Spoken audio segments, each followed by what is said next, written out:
I was younger, I would always have breathing issues. I would get sick 7 to 8 times per year. Later on, I got diagnosed with asthma. The main dilemma I had was that with ordinary asthma technology, it was very difficult to use, and more importantly, during an asthma attack, it was very inconvenient and almost life-threatening.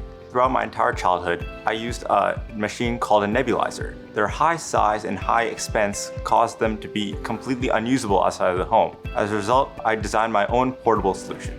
When Sid first showed me Zero Mask, I immediately thought of my own son.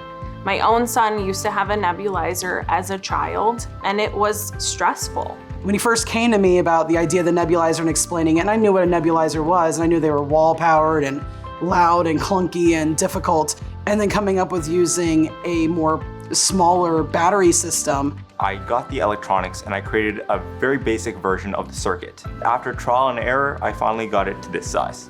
Having something smaller, more compact, and also that doesn't cost a lot would be beneficial to not only us, but to everyone. In September 2025, after my first prototype, I officially filed my first provisional patent. I first filed for a 501c3 nonprofit. After that, I went and found many people in my school that were eager to help out.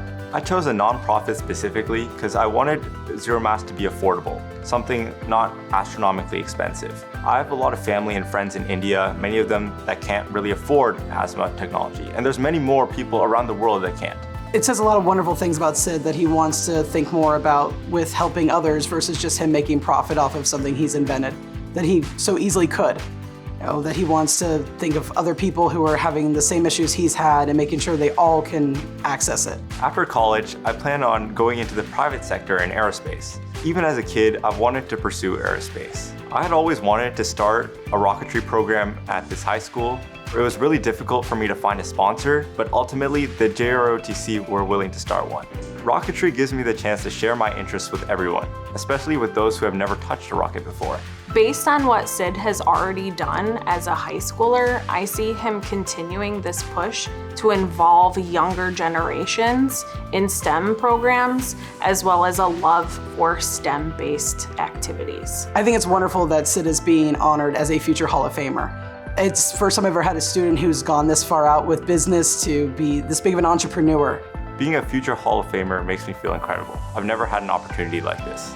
I'd like to thank the Florida Council for this incredible opportunity. I'd also like to thank my family, Ms. Latanzi, Ms. Jurena, and Ms. Taswell, and so many more for the opportunities that I've had.